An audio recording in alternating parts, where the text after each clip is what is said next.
Doamnelor și domnilor, mă bucur să vă regăsesc. Ca de fiecare dată îmi doresc să vă rețin atenția și să aduc în fața dumneavoastră lucruri care trebuie să scoată în evidență modele și adevăruri. Astăzi, după cum v-am promis în zilele precedente, vom discuta despre un personaj care, sau dacă vreți, a cărui plăcere este în fiecare zi să mintă. De ce? Pentru că neavând ce să spună, ce să argumenteze, neavând până la această oră nicio realizare demnă de luat în seamă, singurul lucru rămas la îndemână și cel mai ușor este minciună. În afară de minciună, mai are încă o caracteristică extraordinară. Obișnuit cu furtul de mic, acum fiind mai mare, nu mai se joacă. Doamnelor și domnilor, această emisiune este dictată de conferința de presă de luni 8 februarie, de la ora 11, în care primarul în funcție, domnul Nicolae Bogdan Pivariu, a făcut niște afirmații care au scandalizat cea mai mare parte a internauților. Am și primit din acest punct de vedere nenumărate solicitări de a încerca să punem lucrurile la punct. Nu o facem asta pentru a demonstra nimic altceva decât că un reprezentant ales, întâiul într-o comunitate, are în primul rând obligația de a fi sincer cu cei care l-au ales. Sau, în același timp, dacă vreți, și cu cei care nu l-au ales. Este o obligație morală, este o obligație care ține de bunul simț, de ceea ce fiecare dintre noi ar trebui să primească în cei 7 ani de acasă. Nu s-a întâmplat acest lucru și în loc ca domnul Nicolae Bogdan Pivariu, primarul în funcție, să fi venit în fața dumneavoastră și să spună: doamnelor și domnilor, sau stimați alegători, sau dragii mei, egal, nici nu mă interesează ce fel de apelativ ar fi utilizat, ar fi trebuit să spună următoarele: m-ați ales, vă mulțumesc, acestea au fost prioritățile mele din campanie, aceasta este realitatea, uitați ce vreau să fac. Am aceste proiecte care au fost pornite de vechea administrație, să le enumere și să le analizeze fiecare în parte, dacă este fezabil în contextul actual. Se poate, pentru că totul este atât de fluid și se schimbă de la o zi la alta, încât e posibil ca un foarte bun proiect de nu știu câți ani de zile, chiar dacă el este aprobat, să aibă probleme de finanțare sau temiri ce alte probleme și din această cauză acel proiect să fie amânat. Nimeni nu i-ar fi contestat, nimeni nu l-ar fi judecat. Dacă ar fi avut această sinceritate, acest bun simț de a împărți lucrurile între ceea ce a fost, să recunoască ce a fost și cum a fost, și ceea ce vrea să facă, dar să ne explice, nu în termeni voi, totul la viitor, ci să spună: domnule, acestea sunt prioritățile, asta v-am promis în campanie, am început deja să fac asta, acestea sunt stadiile. Nu. Domnia sa a început să fure randări de pe internet și să spună că sunt proiecte pe care dânsul le va pune în practică. A preluat, de exemplu, Centrul Cultural, care zice domnia sa că îi aparține, nicio legătură cu Centrul Cultural, decât că în perioada în care se lucra la Centrul Cultural, domnia sa își lua banii ca angajat al primăriei. În postul de viceprimar, însă, nimeni nu i-a văzut distinsa domniei sale fețe. Doamnelor și domnilor, pentru că ne dorim să scoatem în evidență adevărul, nimic mai mult. Nu ne interesează să spălăm pe cineva să iasă mai alb. Nu ne interesează să negrim pe cineva să iasă mai negru. Nu avem nici de una, nici de alta. Ne dorim să fim cât mai aproape de ceea ce înseamnă adevăr. De ce? Pentru că aceste adevăruri, dacă nu sunt spuse în spatele a ceea ce este în afara adevărului, înseamnă furtișaguri, bani aruncați pe fereastră și nu sunt banii altuia, a primarului, a viceprimarului sau nu știu cărui consilier, ci sunt banii comunității. De modul cum vom ști noi, nu numai Radio Vision, ci toți cei care sunt influenceri în această comunitate, oameni care au o anvergură profesională, Deci de modul în care vom ști să luăm atitudine față de aceste derapaje oribile, va depinde și viața noastră. Viața socială, viața profesională din acest areal. Doamnelor și domnilor, consider că singurul personaj care știe despre ce s-a întâmplat și are argumente este fostul primar Horea Petru Șulea. Vreau să vă spun și să vă mărturisesc că am insistat de câteva ori să fie prezent în emisiune. Domnia sa și-a declinat prezența, spunând că nu-l interesează și că este un simplu cetățean, își vede de treburile lui și har Domnului are o grămadă de treburi de făcut. Și după lungi insistențe, a acceptat să fie prezent în emisiune. Vreau să vă spun că am făcut demersurile necesare ca domnul primar să aibă bunul simț să ne răspundă întrebărilor, ne-a refuzat sistematic. Astăzi vom încerca să punctăm fiecare minciună pe care a spus-o domnul primar Nicolae Bogdan Pivariu luni 8 februarie la ora 11. Încercând să aducem toate argumentele și toate probele care există, rămânând ca dumneavoastră să judecați dacă adevărul este de partea celui care fură sau adevărul este de partea celui care a creat, a construit. Cum? Se vede. Nici nu mai trebuie să discutăm. Unii o să spună că rău, alții bine. Asta rămâne la latitudinea comunității și încet, încet, istoria le va judeca mult mai bine decât noi. Doamnelor și domnilor, astăzi Horea Petru Șulea, în fața dumneavoastră, o să ne răspundă la întrebări. Bine ați venit! Vă mulțumesc pentru invitație. Chiar, după cum am spus și dumneavoastră, n-aș fi vrut să vin. N-aș fi vrut să vin pentru că mi-am găsit un alt rost în viață. Cred că am servit cu cinste și corectitudine și cu maximum de efort posibil 12 ani în comunitatea. Iar dacă în septembrie comunitatea nu m-a mai dorit, am încercat să-mi găsesc alte preocupări decât ceea ce înseamnă administrația locală. În 12 ani am fost un soldat disciplinat, care tot timpul am stat în poziție de drepți și am dat curs solicitărilor comunității. În poziție de drepți față de comunitate. Față de comunitate, bineînțeles. Acum nu chiar față de fiecare individ al comunității sau fiecare persoană al comunității. Vorbesc de comunitate la modul general, pentru că excepțiile întotdeauna vin să întărească regula. Ei, nu pot să zic că a fost un moment plăcut pentru mine, pentru că, pe lângă ceea ce am reușit să realizez în interesul comunității și pentru comunitatea floreșteană, mai aveam o grămadă de proiecte care erau pe rol, proiecte importante și proiecte de mari valori. Așa, ca o mică paranteză, total proiecte care urmau să fie implementate și nu din fonduri proprii, ci din fonduri atrase, se ridica undeva la vreo 220 de milioane de euro. Domnule primar. E mult, e puțin. Sau domnule exprimar. Sau Horea Șulea, cetățean al Comunei Florești. Domnule cetățean Horea Șulea. Horică, cum mă știe toată lumea. Da, aș vrea să... Aici apelativul le aparține și înseamnă că e un apelativ care sub apelativul ăsta am crescut în comunitate. Da. Deci, aș vrea să rămânem în sfera acelei conferințe de presă care a scandalizat atâta lume și să le luăm punctual. Despre proiecte și ceea ce urma să se întâmple, sigur vom avea... Legat de conferința de presă, dați-mi voie să vă spun că nu am urmărit-o și nici nu mă interesează aceste conferințe de presă. În primul și în primul rând, pentru simplu fapt că atâta timp cât un om nu are ce să spună, sau nu poate să spună, și aici cu modestie vă spun, nu are cum să vină cu o conferință de presă în fața comunității. Simulacru de conferințe de presă poate să facă oricine.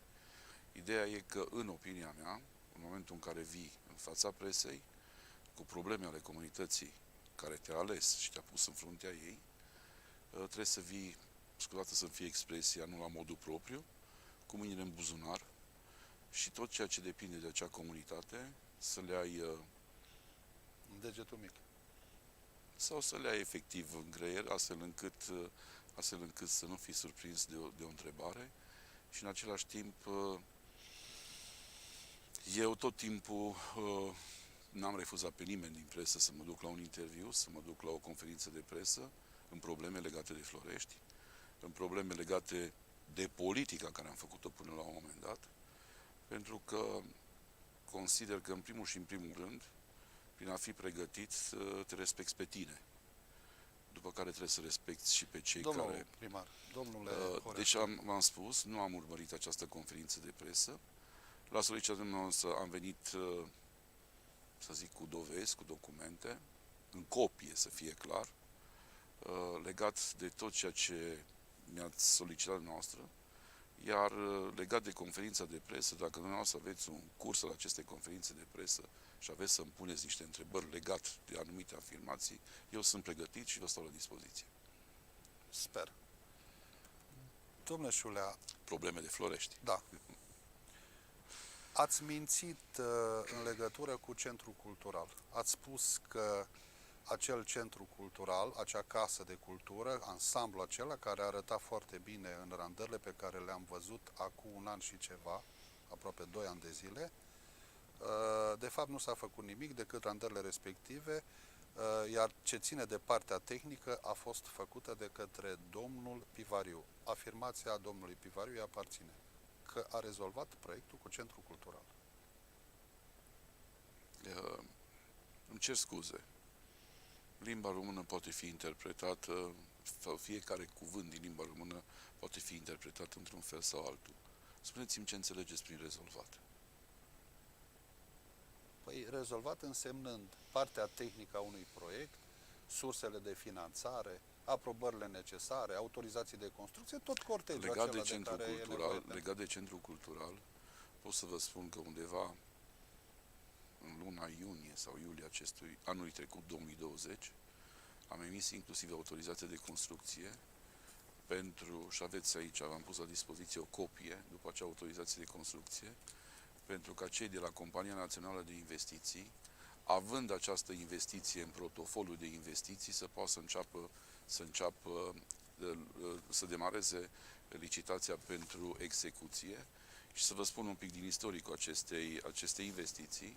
Vă rog, pentru că eu o să... În urma înțelegerilor pe care le-am avut cu cei de la Compania Națională de Investiții, cu Ministerul Dezvoltării, cu domnul ministru la vremea respectivă și cu secretarii de stat, am căzut de comun acord să facem de așa natură încât efortul să fie unul comun al Comunei Florești și al Companiei Naționale de Investiții din subordinea Ministerului Dezvoltării, iar noi ne-am asumat la vremea respectivă proiectarea acestei instituții, acestei clădiri, dar aici e vorba despre proiectare și proiect la modul general, în sensul în care proiectul începe cu structura și se finalizează cu cele mai îndeamănunt aspecte care țin de utilitățile necesare funcționării acestei instituții. Deci undeva prin luna, cred, iunie sau iulie anului trecut, am emis autorizația de construcție. Numai un pic. Domnule primar, aceasta este autorizația de construcție? Da, este o copie a autorizației de construcție. O copie, da? Da. A Centrului Cultural? Da. Vă rog.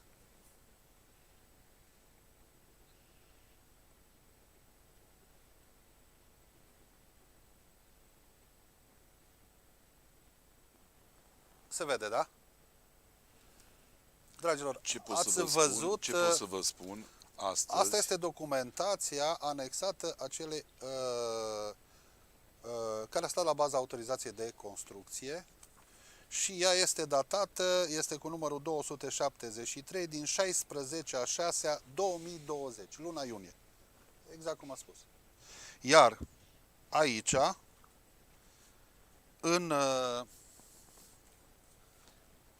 în aceste planșe, este centrul cultural, randările, amplasarea în teritoriu. amplasarea în teritoriu, absolut totul făcut ultra-profesionist. Deci ce aveți acum la îndemână au fost documentația sau parte din documentația cu care ne-am prezentat în fața Comisiei Tehnice de la Compania Națională de Investiții, după care, împreună cu cei de la Compania Națională de Investiții, ne-am prezentat în fața Comisiei Tehnice, Comisiei Interministeriale, care își desfășoară activitatea la nivel de Ministerul Dezvoltării, iar în urma acestui studiu de fezabilitate am trecut și am demarat procedura de proiectare a acestei, zic eu, superbe clădiri. Este opera, spun opera, pentru că în momentul în care am ajuns în fața Comisiei Interministeriale de la Ministerul Dezvoltării, toți au rămas surprinși de acest proiect, de acest studiu de fezabilitate la momentul respectiv. Au făcut afirmația publică, era vorba despre un domn secretar de stat, Rotaru, parcă se numea, că de când e în Ministerul Dezvoltării nu a văzut un asemenea proiect. Clar, domnul arhitect Spânu, fostul arhitect șef al județului Cluj, pe vremea când județul Cluj era pe mâini bune din punct de vedere al dezvoltării în teritoriu. Și clar am trecut. Părerea mea este că la Consiliul Județean, la această oră, cu excepția acelui personaj care are o problemă cu Floreștiul, mie mi se pare că cei de la Consiliul Județean... Am impresia că acel personaj are o problemă cu capul și mi-asum ceea ce vă spun. Vă referiți la arhitectul Salanț?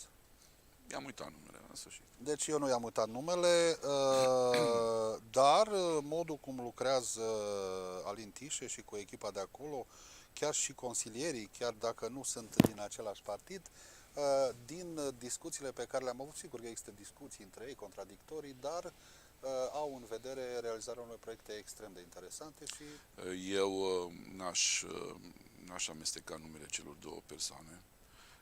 Domnul președinte Alin Tișe e un om deosebit, un om înfipt în realitate, un om cu viziune care a demonstrat-o atât în politică cât și în viața personală, de ce nu, că este în măsură să facă lucrurile așa cum trebuie să făcute, iar în ceea ce privește cei care ne înconjoară la un moment dat, asta este, e greu să alegi și e și mai greu când ai și decepții în urma celor pe care, într-un fel sau altul, ai încercat să-i promovezi. Domnule Șulea, întorcându-ne la centru cultural. Asta vreau, la centru cultural, ca să înțeleagă lumea. Când aș vrea să dezvoltăm... Deci, haideți să vă spun de la început. Care este stadiul? Dumneavoastră, în momentul în care haideți să începem de la teritoriu.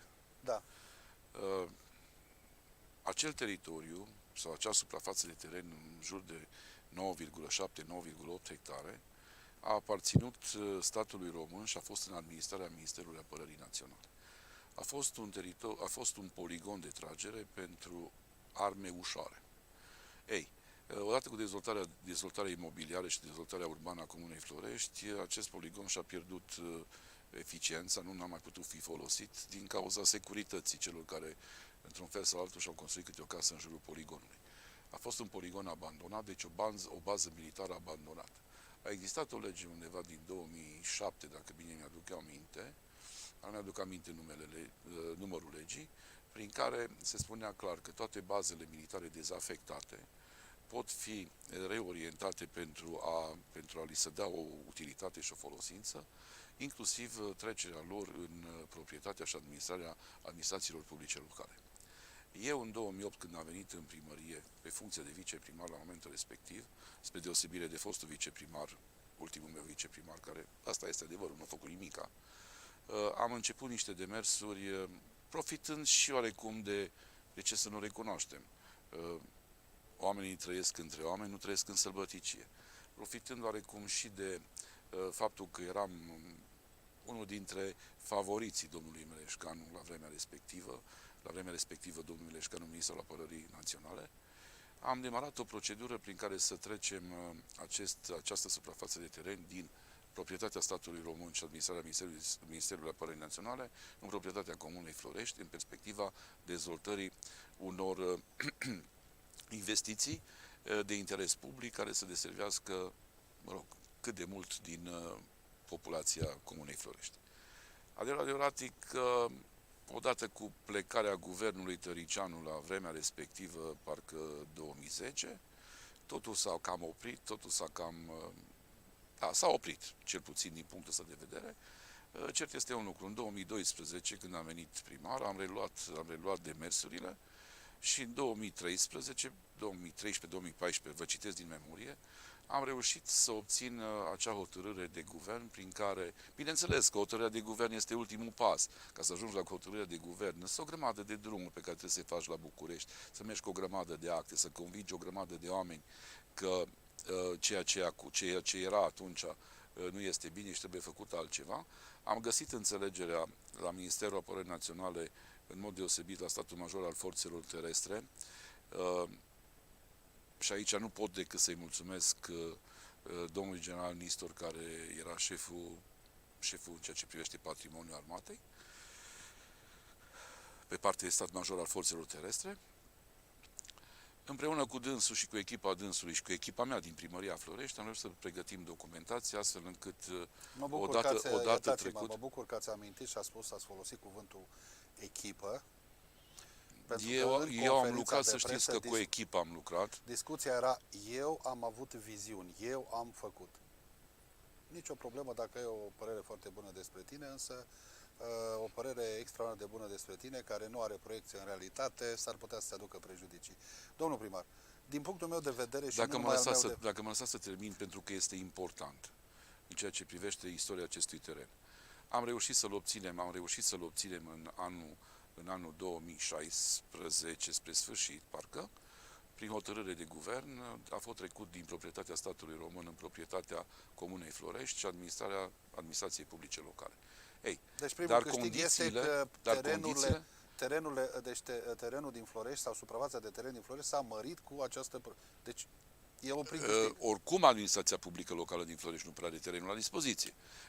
În situația dată, ni s-au pus niște condiții în ceea ce privește viitoarele investiții de acolo din zonă, ca acele investiții să fie de interes public, iar la finalizarea acelor investiții, cadrele militare din cadrul Ministerului Apărării Naționale să aibă acces liber pe acele baze sportive sau de cultură sau ce ori mai fie pe acolo. Am acceptat ideea și chiar m-a încântat. Condiționarea a fost un pic cam dură, dar știți cum e la negociere. Da? Nu poți să obții totul din prima. Da, eu nu știu ce condiționare este, pentru că sintagma să aibă acces liber, mie mi se pare superflu atâta vreme cât un centru cultural, un parc ce se regăsește acolo, este liber pentru toată lumea, pentru că nu-i taxabil. M-am împăcat cu gândul și ne-am împăcat cu gândul întreaga echipă și am dat curs solicitărilor, am bătut oarecumva, să zic așa, palma, iar prin 2017 a venit sau sfârșitul 2016, a venit această hotărâre de guvern prin care ne-a fost transferată proprietatea. Condiția principală era ca în termen de 5 ani de zile să se înceapă lucrările acolo pentru schimbarea destinației acelei baze militare. Din ce surse? Din surse, nu s-au specificat din ce surse. Nu s-au specificat sursa de finanțare. Trebuia să o găsiți voi, adică dumneavoastră și echipa de la primărie. Bineînțeles. Motiv pentru care, împreună cu domnul arhitect Spânu, am profitat de experiența dânsului și de viziune, de ce nu, și am dat o destinație oarecum finală, în ceea ce privește viziunea dezvoltării acelei zone, a întregii suprafețe. Era vorba despre acel parc de joacă care astăzi este funcțional, care este la intrarea în fosta bază militară, după care urmează acea esplanadă care undeva în suprafață de 2/3 este dalată cu dale de beton, după care, față în față cu parcul, urma să se construiască acest centru cultural. În spatele centrului cultural, deci ne uităm dinspre nord spre sud, imaginați-vă. Dinspre nord, haideți spune, dinspre strada Tăuțiului, dinspre strada Stăuțiului, spre pădure, spre cetate. Da. S-a făcut parcul, a urmat 2/3 din acea esplanadă, 1/3 din acea esplanadă urma să aparțină centrului cultural care venea față în față cu parcul de joacă, iar aleea aceea principală cu castani putea fi valorificată pentru acces spre centrul cultural, acces, să zic, pentru momente festive, pentru că de jur împrejurul acestei suprafețe este prevăzut un drum cu 2 benzi de circulație și spații de parcare, astfel încât lumea care vine cu mașina la zona de agrement să aibă unde să parcheze.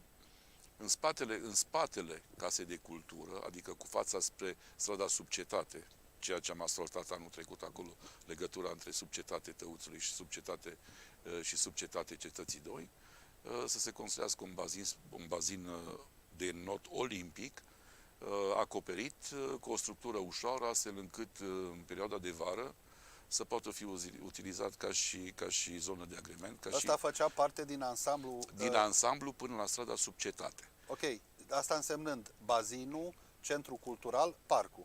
Până la strada Subcetate. Da. De la strada Subcetate spre Biut, adică spre pădurea de pe cetate, urma să se construiască și am adus și aici o copie, pentru că și proiectul ăsta a fost depus. Este vorba despre o bază de agrement cu terenuri multifuncționale, astfel încât... Din ce era compusă baza de agrement? Era vorba despre terenuri de sport, pistă de alergare, pistă de biciclete. Biuta făcea parte din acea idee de dezvoltare pentru cei care vor să facă sporturi extreme cu bicicleta sau... Deci Biuta fiind un deluț, un delușor. Biuta respectivă este o construcție care s-a realizat undeva pe la 1850, când s-a dat în folosință acest poligon. Este oarecum locul unde se acumulau gloanțele trase din armele de pe linia de tragere. A urmat momentul preluării. Când am preluat zona respectivă, nu mi-am putut permite să mă joc, fiind o bază militară dezafectată, niciodată nu poți să știi ce găsești acolo. Motiv pentru care am angajat o firmă de deminare și la vremea respectivă s-a făcut decontaminarea sau deminarea zonei respective. Ce pot să vă spun? Că în Biută au fost găsite aproape un camion de proiectile de aruncători de 88 de milimetri ale firmei Krupp. Ei, iertați-mă, deci, este pentru prima dată de 18 ani de când stau în Florești, când aud o chestie de genul ăsta. Fac o mică paranteză și cred că o să vă placă. Inclusiv pe Facebook, de nenumărate ori m-am certat cu fostul primar Horea Petrușulea, chiar la el în birou, explicându-i că e o problemă de comunicare, trebuie să comunice, sunt forme și forme. S-a străduit, a avut, spre deosebire de ce se întâmplă acum, intervenții pe Facebook zi de zi, însă probabil că nu aia a fost formula și, din păcate, eu am avut o parte dreptate aici. Închid paranteza, dar niciodată nu am auzit și lumea se duce, se plimbă liniștită, copiii sunt fericiți că la câțiva metri de ei, într-un deluț, într-un deal artificial, că ăla era creat artificial pentru a primi acele cartușe sau proiectile în timpul tragerilor, exercițiilor de tragere, gloanțe, să iei de acolo, vă rog să repetați cât? Un camion de proiectile de aruncător de 88 de milimetri, firma Krupp. Și m-am tot întrebat cu domnul Cămărășan, un om deosebit, s-a pensionat ca și colonel din Armata Română, de infanterie și geniu, dânsul a activat la Dej, și un om dedicat meseriei, și ne-am tot minunat cum de nu a fost explodat niciunul dintre proiectile respective. Nu a fost pentru că se pare că a fost numai partea de propulsie încărcată, nu și partea de distrugere. Am impresia că a fost căptură de război și s-a făcut niște exerciții cu ele undeva în perioada postbelică. Dar de Biută pot să vă spun că Biuta respectivă... Am făcut eu paranteza. Iertați-mă. Deci știu că sunteți un creangă, dacă vreți, al primarilor. Cunoașteți atât de multe lucruri despre ceea ce... Nu o creangă, două. Da. Încât sigur ne va trebui o altă emisiune și asta o să sondăm ascultătorii și telespectatorii noștri să vedem dacă sunt interesați să afle lucruri despre care ei nu știu, lucruri care pot să contureze personalitatea acestei localități, care conjunctural spun, la această oră este de multe ori în sens peorativ numit dormitor. Nu este adevărat din punctul meu de vedere, dar să trecem. Domnul Șulea, am pornit de la ideea că cineva a făcut o afirmație pe care eu am contestat-o din start cunoscând niște lucruri, iar dumneavoastră mi-ați argumentat până la această oră că autorizația de construcție este semnată, solicitată de dumneavoastră, semnată în luna 6 anului 2020. Și ultima întrebare pe care dumneavoastră ați sărit-o ca o antilopă a fost: surse aveați pentru acest centru?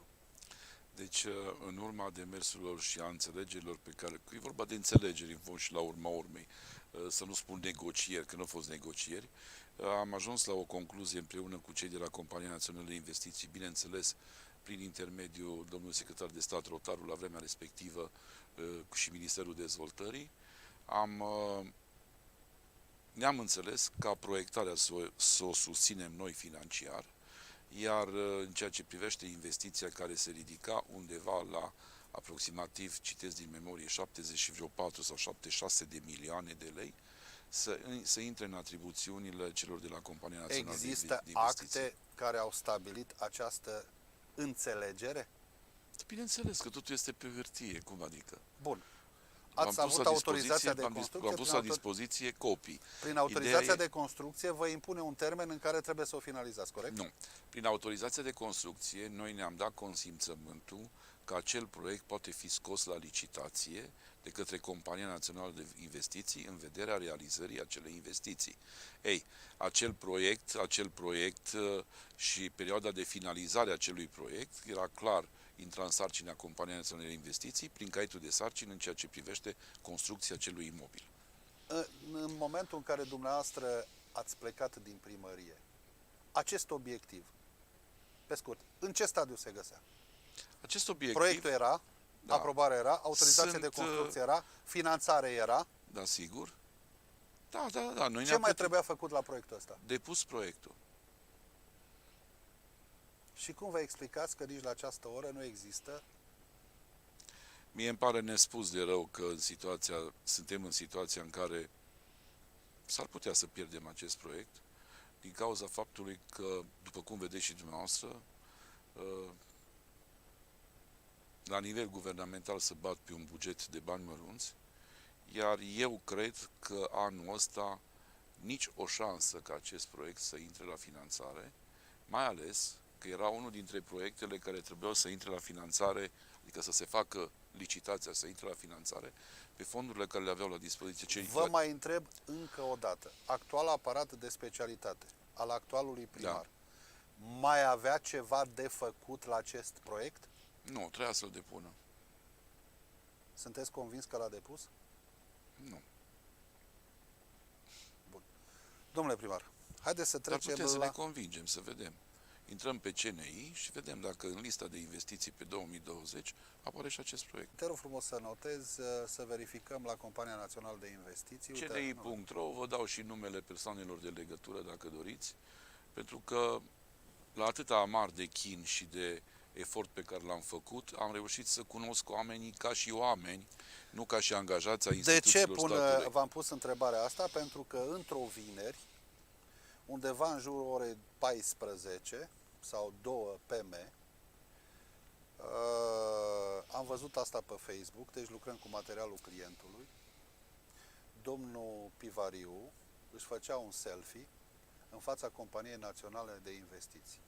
Ori vinerea la ora 14, ora 15, să-mi spui că te-ai dus să depui exact vinerea proiectul, parcă e destul de puțin credibil. Da, să ne înțelegem. Poate l-au așteptat, L-au așteptat, cine știe. e posibil. Sigur că da. Bun, să nu facem procesul Doar de că intenție. depunerea unui proiect la CNI, pot să vă spun că nu durează 3 minute. Acest proiect a fost editat în trei exemplare și cred că un exemplar e cam de vreo 12 bibliorafturi din ăla cu adaos, cu înălțător. Să știți că nu e un proiect nu e un proiect simplu. Gândiți-vă faptul că e vorba de vreo 74-76 de milioane. Eu am mai auzit și alte. Deci nu mă pot debarasa de apelativul primar. Domnul primar, domnul Șulea, da. Dumneavoastră ați fost acolo cu aparatul, știți care este punctul meu de vedere. Ați fost ales, ați stat 8 ani de zile în primărie, ați avut un aparat de specialitate, ați muncit, scuze, bună precizarea. De ce? pentru că lumea v-a ales și asta trebuia să faceți. Erați fundași, trebuia Și să cred, deposedați. și cred că m-am achitat cu demnitate Nu contest. Deci, față de ceea ce mi să s-a revin. oferit. Lucrurile, din punctul ăsta de vedere, cel puțin pentru mine și sunt absolut convins că și pentru telespectatorii noștri, sunt clare. De aici încolo trebuia doar depus. Nimic altceva. Nu știți să fi cerut cineva de la Compania Națională de Investiții niște modificări în proiect, să trebuiască să se revină asupra lui. De altfel, în situația asta ar fi trebuit... amănuntele legate de proiect pot să vă spun că au fost rezolvate încă din momentul când am fost respinși în prima fază la Comisia Interguvernamentală de la Ministerul Dezvoltării. Pentru că am fost respinși pentru niște aspecte care țineau strict de niște amănunte. Nu vreau eu să acuz, departe mie gândul. Niște amănunte care puteau fi rezolvate atunci, acolo, pe loc. Am acceptat, ne-am întors cu domnul arhitect acasă, am rezolvat și acele probleme și vă și spun despre ce este vorba. Este vorba despre 2 posturi de transformare, pentru că această clădire are nevoie de 2 posturi de transformare de la medie la joasă tensiune, din 2 rețele de alimentare diferite. Aici nu era oarecum rezolvată problema și nu mai era rezolvată problema așa zisei rezerve de apă pentru situații de urgență. Adică era vorba despre un rezervor unde să existe nu știu câți mii de metri cub de apă, astfel încât în caz de incendiu să poată fi folosită acea apă din rezervă. În campania electorală s-a vorbit foarte... Și mai un aspect. Demisolul clădirii. Demisolul clădirii, care nu era, deci clădirea nu era prevăzută cu demisol în proiectul inițial, sau mă rog, la nivel de studii de fezabilitate, iar dânsii ne-au cerut ca partea de încălzire, centrala termică, partea tehnică, să fie undeva amplasată în zona de demisol a clădirii. Domnule Șulea, în campania electorală s-a discutat enorm, vi s-au adus extraordinar de multe acuze legate de faptul că nu sunt locuri în creșe, nu sunt locuri în grădinițe, nu sunt școli și așa mai departe. Brușii dintr-o dată, după 27, da, bine zic, am reținut, au apărut locurile în grădinițe, au apărut locurile în creșe, nici cu școala nu avem mare problemă, este o liniște dătătoare de speranță. Din cauza cui? Sunt absolut convins că din cauza domnului Pivariu, care, în legătură cu școala respectivă, cu noțiunea de a crea, cu ideea de a crea, de a construi școli, a venit în conferința de presă și a spus în felul următor: am proiectul gata cu noua școală de pe Eroilor sau Cătanelor, cum o tot utilizați dumneavoastră, nu? Da, este un teren pe care l-am primit cadou noi, administrația publică locală. Pot să zic Oreașule l-o primit cadou, nu mai contează. Domnul primar, cine crede? Stați un moment. Dumneavoastră aveți o larghețe în exprimare, în condiții normale este de apreciat și că sunteți frust și o spuneți, cel puțin eu așa cred, direct. Am primit cadou un teren în Florești unde prețurile sunt foarte mari. Cine vă crede, domnul primar? Cum ați primit noastră cadou? Eu cred că oamenii de bună credință mă pot crede, cei care sunt tot timpul cârcotași, pătimași și trăiesc sub zodia dubiului, probabil că nu mă cred. Deci îmi dați dreptate. Adică, puneți-vă dumneavoastră în situația, da, nu pot să zic că n-am apelat la acel constructor, să vedem dacă mă poate ajuta și ne poate ajuta pe noi ca și comunitate cu o bucată de teren unde să construim o școală. La intervenția lui Horea Petru Șulea, un constructor care a înțeles nevoile comunității. Mi-a fost jenă și mi-a fost rușine. Și credeți-mă că a fost unul dintre cele mai grele momente ale mele din administrație, când încercam să-mi găsesc cuvintele pentru a-i spune omului respectiv ce vreau. Parcă mi-au ghicit gândurile. De ce am apelat la el? Pentru că era omul care avea cea mai mare suprafață. Acel personaj? Cibu Emil. Să-i dea Dumnezeu sănătate. Bun. Haideți să trecem. Ce s-a întâmplat? Școala aia. Spuneți-mi că eu am văzut aceeași chestiune, am văzut randarea, da. Deci și am avut discuția cu dumneavoastră ilotempore. Am spus, domnule, ce-i cu școala asta? Și mi-ați explicat. Ăla e proiectul, este în faza terminat proiectul, știm de unde sunt sursele de finanțare, amplasament Deci clar. pot că să de- vă spun că dintr-o valoare estimată de către proiectant de aproximativ 42 de milioane de lei, mult mai scumpă decât liceul Dumitru Tăuțan, dar oricum era o clădire gândită de niște tineri, arhitecți și ingineri, care spre marea mea surpriză, români, veneau de la Berna, din Elveția. Și lucrează în Cluj, dar găsim și printre acte, cu siguranță, și găsim și numele firmei. Acești tineri au venit cu o propunere extraordinară. Nu că au vrut să facă ce au văzut în Elveția, au vrut să facă ceva ce se potrivește aici de utilitate. de vremea anului 2030, probabil, în Europa. Am acceptat ideea, suma era mare și, bineînțeles, m-am și interesat ce pot să fac, cum pot să fac. În primă fază, am găsit niște prieteni, vorba vine prieteni, cunoștință la București, oameni cu responsabilitate în aparatul de stat al României, care, văzând proiectul, la vreo săptămână m-au chemat la București și mi-au spus: bă, fratele meu, uite, anul ăsta 2020, noi putem să te ajutăm, să vă ajutăm, că m-a ajutat pe mine, a ajutat comunitatea, cu o sumă de aproximativ 6,8 milioane de lei. Dintr-o valoare finală de vreo 40 de milioane.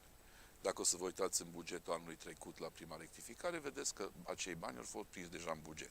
Deci orașul se gândea de mult la acea investiție, pentru că palma am bătut-o, vorba vine, palma am bătut-o. Omul ăsta și-a arătat disponibilitatea încă din 2018 pentru construcția acelei școli. M-am tot întrebat, oare de ce? Oricum, e un om de un bun simț și de un caracter ieșit din comun. Ideea e că nu e tot una să ai 10 hectare de teren, lași 700 de metri din cele 10 hectare și vei avea o școală lângă viitoarele tale investiții. O gândit-o foarte bine. Și nu o gândit-o jidănește, o gândit-o corect, o gândit-o omenește. Dar, în sfârșit, am ajuns în situația în care, v-am spus, aveam și această prefinanțare. Ideea e că am înțeles că o pica proiectul. Asta este, o picat. Nu. Asta vreau să vă spun. A picat proiectul al dumneavoastră, care nici nu exista în discursul domnului primar. Păi n-avea de unde să știe, Decât pentru că el a fost 4 ani de zile viceprimar.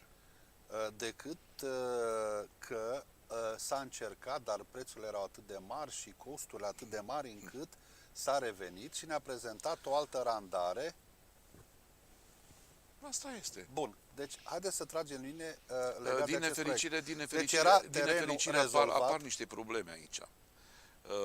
Cu studiile de fezabilitate, cu toate investițiile care s-au făcut, studiile geo, cu ridicări topo și ce s-a mai făcut pe acolo, și nu mă refer doar la această investiție, pentru că am înțeles că se renunță la foarte multe investiții, că nu avem bani. Ideea e că nu știu cum de nu-și pun întrebarea Horeașului de unde avea bani, că n-am dus bani de acasă. Domnul Șulea, deci, terenul era rezolvat, proiectul Este era rezolvat, este în proprietatea Comunei Florești. Ok. Proiectul exista. Da, la nivel de studii de fezabilitate. Acord de principiu aveți pentru finanțare, ba mai mult, era prins, deja 6 milioane erau prinse în bugetul local. 6,7-6,8 milioane. Așa, cam 15%, să zicem, din costuri. Nici nu se putea face mai mult anul trecut. Ok. Deci, la stadiul ăsta ați lăsat dumneavoastră acel proiect. Da. Bun. Doamnelor și domnilor, trageți dumneavoastră concluzii. A fost sau n-a fost școala de pe Cătanelor adusă în situația asta? Pe mine știți ce mă deranjează, domnul Iacob? Adică nu mă deranjează, creează așa un gust amar, da? Nu mai contează. Liceul Dumitru Tăuțan a fost prima instituție școlară construită în România după 1990 de la zero. În perioada când Horea Șulea era paria, acum văd că începe să mă iubească lumea, nu știu de ce. Oricum o iubit și le mulțumesc că pentru a obține aproape 3.000 de voturi dintr-un total de 13.000 de voturi împărțiți la nu știu cât, înseamnă ceva. Ideea e că nimeni nu a vorbit nimic la momentul respectiv de realizări. Apropo, știți că, copiii din Florești îi roagă pe părinți să-i ducă în Parcul Șulea? Eu nu-mi doresc ca un parc din Florești să-mi poarte numele. Dar copiii sunt cei care spun adevărul și oamenii best, nu? Bun, întorcându-ne la școala din Cetatea Fetei. O instituție școlară cu aproape 1000 de locuri, adusă, finalizată și adusă la cele mai înalte nivele de dotare tehnică, nu reprezenta nimic. Domnul Șule, haideți să nu... Nu, dar vreau să scot în evidență niște aspecte care țin de nesimțirea, și ăsta este motivul principal pentru care am acceptat invitația noastră, care țin de nesimțirea, ipocrizia, mă opresc aici, unor oameni care, și mi-asum ceea ce vă spun, nu au trăit în lumea realului și a cinstei. Nu vă referiți, aș vrea să faceți precizarea asta, sigur, o faceți dumneavoastră, dar eu țin să precizez, nu vă referiți la corpul electoral. Pe departe de mine gândul. Tot timpul am avut un respect deosebit. Ca să nu se înțeleagă lucrurile. Tot timpul am avut, oricum corpul electoral n-are nimic din ceea ce v-am spus să nu se până înțeleagă aici. altfel. Tot timpul am avut un respect deosebit față de floreșteani, iar vreau să-l văd pe acel floreștean care a stat la mine la ușă mai mult de 15 minute și vreau să-l văd pe acel floreștean care a fost scos afară de la mine din birou. În perioada celor 12 ani cât mi-am petrecut și m-am dedicat comunității. Eu, Oreșulea. Eu am stat mai mult. Eu am stat mai mult pentru că îmi spuneați că trebuie să vină, uite, a venit constructorul X, a venit... Ați venit neprogramat. Mă lasă așa mai... Corect. Mergem mai departe. Doamnelor și domnilor, cetățeni din Florești, influenceri care, sau dacă vreți internauți, care navighează pe internet, zilele trecute, au scos în evidență că unul dintre proiectele cu care domnul actual primar NB Pivariu s-a lăudat în conferința de presă, de fapt este o mică furăciune de pe internet, dacă bine rețin, undeva de la de ceva grup de greci. Nu știu.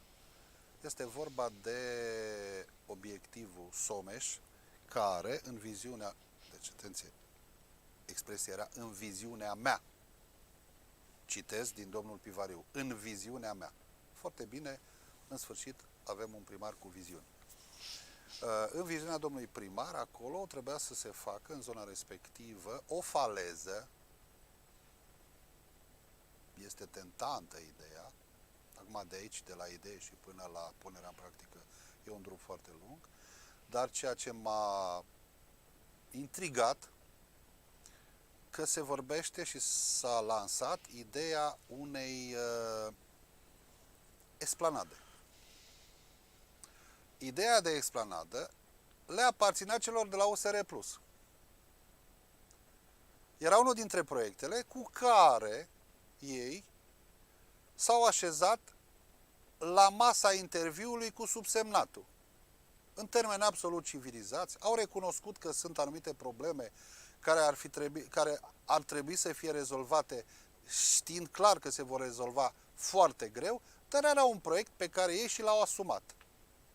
M-a șocat că după intervenția distinsului domn primar Pivariu, băieții ăștia de la USR, cu niște CV-uri absolut rezonabile, deosebit de interesante, oameni cu afaceri, cu masterate, au tăcut precum ghiocelul. Dom'le, da, și l-a luat primarul. Acum, nu înțeleg.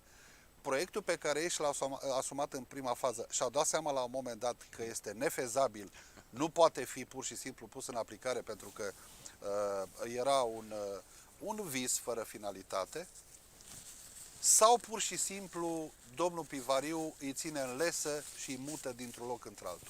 Rămâne să ne răspundă. Domnule Oreșule, știu că în zona respectivă există o comunitate de romi, de cetățeni ai Florești, Și o comunitate de romi. Este. Ca să faci o asemenea explanadă, mai știu, și mi-ați confirmat și dumneavoastră, care sunteți mai în temă cu legislația din zona administrației, că a face o investiție pe malul unui râu îți impune niște reguli. Îți impune investiția Sunt niște reguli care trebuie să le respecti, care este lege. Bun. Din data asta. La câți metri de... Citesc din memorie 10 metri din mal sau 15 metri din ax. Din axul cursului de apă Ok, să zicem 10 metri din mal. din mal. Investiția în sine, ca lățime, pe 2 benzi, o bandă de biciclete, o bandă de alergare, Știu că cu n-am intervenții, ar putea să fie tot cam în jur de 10 metri. Dacă vii de Domnul la... Iacob, Nu, credeți-mă pe iertați-mă să-mi duc cuvânt, până la capăt. că n-am văzut. N-am văzut pentru că Nu vă spun eu că mi-e foarte clar. Nu-mi plac poveștile. Deci, domnul Șulea, 20 de metri din malul Someșului înspre interior, Da. trebuie să se dizloce familii de acolo. Păi trebuie să se exproprieze niște proprietăți. Corect? Da. Bun. Și costă. Nu este o bombă cu ceas. Domnul Iacob, eu n-am nimic. Eu v-am spus că mie nu-mi plac poveștile, mie îmi plac faptele. Și cred că am demonstrat-o că sunt un om al faptelor. A venit cu proiecte din astea futuriste, cu tot felul de viziuni și așa, e foarte frumos. Chiar nu vreau să jignesc niște somități ale politicii clujene. Unii vreau să facă tunel pe Sufeleac, unii vreau să facă monorai pe Someș, alții vor să facă, nu știu, în sfârșit nu mai contează. Eu zic că noi, ca și oameni ai realității, oameni care vin din lumea realului, trebuie să ne ghidăm înspre ceea ce putem să facem, nu dinspre ceea ce visăm să facem. Eu am venit pentru 27 septembrie în fața floreștenilor cu un program electoral în 50 de puncte. De ce am venit cu un program electoral în 50 de puncte? Pentru că programul meu electoral anterior din 2016, care a fost în 30 de puncte, l-am rezolvat până la ultima virgulă. Și am pus puncte. Aveți impresia că într-o emisiune că viitoare... eu nu am vise legate de Florești sau n-am avut vise? Dar nu mi-am putut permite să vin în fața oamenilor cu povești de 2 lei, astfel încât la un moment dat să fiu catalogat ca și un papagal. Nu că aș vrea să fac pe cineva papagali. Am să vă provoc pentru o nouă emisiune, că ați făcut o afirmație, mi-ați ridicat o minge la plasă și aici trebuie rezolvată problema ca să fie lucrurile Încerc să mă detașez de lumea asta. Noi o să vă facem invitația și să încerc. Cele 30 de puncte pe care le-ați rezolvat, eu nu vă contrazic, dar tot acele puncte fac obiectul sau au făcut obiectul următoarei legislatura dumneavoastră, unor critici, care înseamnă strâmtoarea Terra, care înseamnă anumite străzi. Domnule Iacob, nu poți să le faci toate deodată. De acord, dar v-aș propune să acceptați ideea de a veni și să rezolvăm niște lucruri. Pentru că au fost criticate, sunt criticabile, le-ați lăsat în anumite stadii de rezolvare și culmea, după ce a venit la putere altă cara mea, altă echipă, dom'le, nu se mai aude nimic. Așa, deci, s-a trecut-o în pasant, ușor. Vrem esplanadă pe malul Someșului. Nobilă ideea. Eu m-aș duce și mai departe. Aș face Someșul navigabil.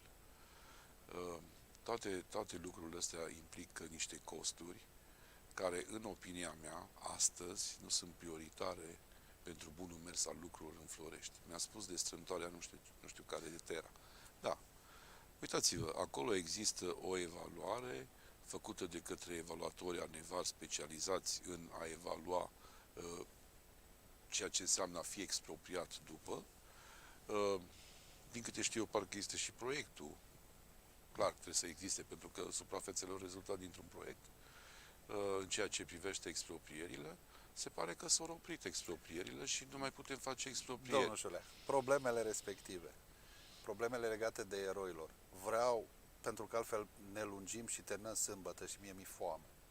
Și cred că și cei care se uită la noi simt nevoia să fugă repede în bucătărie să-și ia ceva de mâncare. Profitați de ocazie că sunt aici, rupeți-o în bucățele și hai să terminăm astăzi. Nu pot, domnul primar. Deci, domnul Șulea. Revin.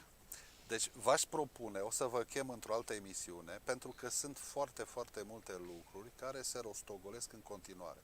Cândva v-am spus, atenție, trebuie rezolvate problemele astea, că veți deconta toate prostile pe care le-au făcut alții. Aș vrea să revenim asupra lor. Nu de altceva, dar eu personal, ca om, simt nevoia să se facă lucrurile așa cum trebuie. Bă, nene, ai greșit undeva acolo cu sau fără voia ta, ok, dimensionăm, spunem despre ce este vorba, dar în egală măsură trebuie să-ți recunoști și meritele. Egal cine ești. Poate să te cheme Petru, poate să te cheme Nicolae, poate să te cheme Ion, poate să te cheme Tavi. Dar așa este normal. Vreau să revin tot în campania electorală cu cele 50 de puncte. Ați avut două puncte foarte interesante. Eu pur și simplu am rămas extrem de interesat de ele și foarte, foarte mulțumit de când în sfârșit se joacă pe cai mari. Nu povești că fac o strâmtoare sau nu fac o strâmtoare sau fac un sens pe o stradă. Extraordinar. Ce e atât de greu să fac un sens unic sau să mai fac încă un trotuar? Astea sunt povești de copii din ăștia care au o firmă SRL de 3 persoane. Ce mi-a plăcut teribil de mult și s-au îngropat, au rămas lucrurile așa într-o nebuloasă după ce ați plecat, ba mai mult, n-a spune nebuloasă, iarăși a avut o viziune, a avut loc o viziune a unui personaj care m-a pus chiar pe gânduri. Am spus, dom'le, e posibil să fie de ordinul patologicului. Despre ce este vorba cu cele două puncte? 1. La Cetatea Fetei ați venit cu o participație a unor persoane private. Parteneriat public-privat. Un parteneriat public-privat pe, sper că rețin, suprafața 97 de hectare de pădure. Pădure de codru. Da, un cod de... Cum ați Pădure de codru, asta înseamnă că ai o densitate în ceea ce privește numărul de arbori pe suprafață. Care îți permite să faci anumite... Da. Pe aproximativ 90 de hectare pădure de codru, când restul fac niște tăieri și, mă rog, imediat, da. Ok, și ideea, viziunea echipei pe care o coordonați la vremea respectivă era de un parc de distracții care să aibă module pentru o familie în integritatea sa. Bunici, părinți, copii, tineri, mai puțin tineri, bebeluși. Da. Și Așa care este. avea o legătură cu parcul din poligon. E la baza pădurii. Greșesc? Nu. Bun. Explicați-mi dumneavoastră, când nu semnezi acel parteneriat pentru cele 97, nu sunt întrebați proprietarii dacă vor în actuala variantă. Ba mai mult decât atât, unul dintre proprietari este afectat serios și intră într-un litigiu pentru eroilor, pentru că unul dintre proprietari are legătură cu Napoca. Explicați-mi viziunea domnului primar. Mai este de dimineață peste zi fezabilă sau rămâne Dar n-am noaptea? înțeles ce vrea să facă. Să facă o proiect, să alee continue și proiectul să pună, meu? N-a spus de proiectul dumneavoastră nimic. Deci, domnul Un Iacob, drum de vicinitate, expresia e corectă? Așa? O alee, practic? vicinal. Un drum vicinal. Luați Dexul și vedeți ce înseamnă. Un drum în fundat? Este vorba de Care proprietate publică. da? Delimitează două proprietăți? Chiar, vă rog, uitați-vă în Dex. Dacă Așa. bine mi-aduc eu aminte de limba română. Așa. Și ne-am trezit cu acest proiect, fără să spună, domnule, vechea administrație a conturat proiectul, uite, cam așa se întâmplă, dar noi am mai făcut un pas. Deci n-a spus chestia asta. Iarăși, în esență, ideea a fost de fapt un plagiat. Ajungem, mă rog, acum suntem obișnuiți. Domnul Iacob, e foarte ușor să vorbești când nu știi ce spui. Eu niciodată n-am vorbit fără să nu am o documentație clară la bază, iar în ceea ce privește aspecte care țin de dezvoltarea Floreștiului, niciodată n-am lansat idei, de dragul de a lansa idei. Oare aflăm ce înseamnă vicinal? Da. Ne spune. Să revin la noastră și Alin va face. Deci, domnul... Și în ceea ce privește această prostioară, e o prostie. Ideea e că, din câte am înțeles, s-a renunțat la un proiect care putea să fie istoric pentru România, primul parteneriat public-privat adevărat, în valoare de vreo 120 de milioane de euro. Da, îmi imaginez un parc atât de mare. Proiect în care Comuna Florești, la finalizarea și la definirea sau la a celui care câștigă acel proiect, era vorba de fonduri de investiții mari, Comuna Florești nu trebuia să vină cu niciun leu. S-a renunțat la un asemenea proiect. Domnul Iacob, viziunea ca viziunea. Unii zic că sunt foarte informați. Unii zic că sunt bine înfipți în ce structuri. Dar de aici și până la povești este mult. Eu nu vreau să vorbesc de acest individ și de cei care îl înconjoară. Nu vreau să fac referire la valoarea intelectuală în majoritate a Consiliului Local actual. Iar în ceea ce privește cunoștințele legate de Florești și, mă rog, necesitățile de primă urgență, cele mai stringente, niciunul dintre ei nu le vor putea rezolva. Și să nu credeți că mă cred un Mafalda sau un clar văzător care să pot să vă spun de pe acum. Vor trece 2 ani cu siguranță în care nu se va face nimic bun pentru comunitate, după care mandatul e gata. Cine are de suferit? Are de suferit comunitatea floreșteană și vom avea de suferit noi cu toții. Dar vom avea de suferit în detrimentul altora. Pentru că sunt oameni cu viziune în jurul Floreștiului și în jurul nostru, care, văzând dezvoltarea, zic eu, normală a Floreștiului, pentru că după 2012 nu poți să zici că Florești arată rău. Ce-a fost până la un moment dat? Nu fost la un moment dat, e o moștenire. Trebuie să-ți o asumi, trebuie să știi. Florești era un concurent puternic pe piața imobiliară și nu numai pentru cei din jurul nostru.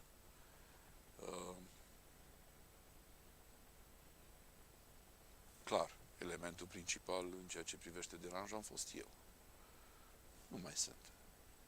Sunteți un cetățean, vă ocupați de propriile noastre afaceri, vă vedeți de treburi.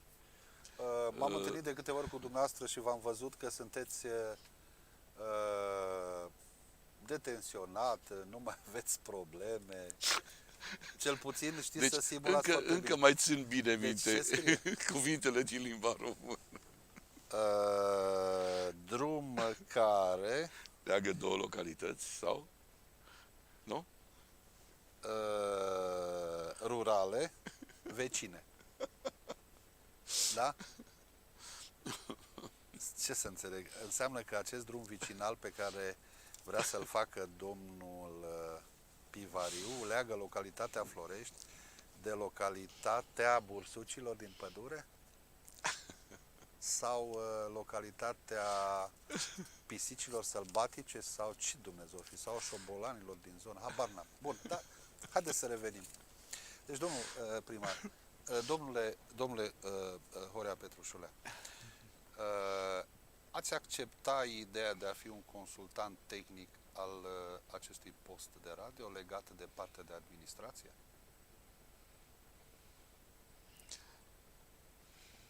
M-a luat prin surprindere. Consultant tehnic în ce sens? Păi vă dau un alt exemplu. În tehnică administrativă? Da, deci legate de problemele de administrație, nu veți fi singurul, vă asigur, pentru ca să nu înțeleagă lumea că îl aducem pe Horea Petrușulea și tot ce înseamnă administrație o să fie trase pe spuza lui pentru că el a fost primar și că ăsta de acum o să fie tras pe dreapta. Nu, o să mai fie. Ideea noastră este de a aduce lângă acest post de radio oameni care au experiență, au ce să spună și dacă îi împuști mâine, în urma lor rămâne ceva. Ori, o spun cu credința că voi enerva pe cineva. O spun cu plăcerea de a enerva. Sincer. Dar și cu mulțumirea că sunt foarte mulți oameni care o să-mi dea dreptate. Că este păcat. Că am ajuns în situația în care nu ne mai putem permite să dăm la o parte oameni care au experiență. Oameni care și-au dovedit experiența. Oameni care au făcut ceva. Oameni care s-ar fi putut să și greșească în evoluția lor. Dar nu ne mai putem permite să dăm la o parte oameni care au valoare și valoare demonstrată. Dacă vreți să mă jurați, nicio problemă. Dar sunt absolut convins că în această comunitate sunt foarte mulți care aderă la acest principiu.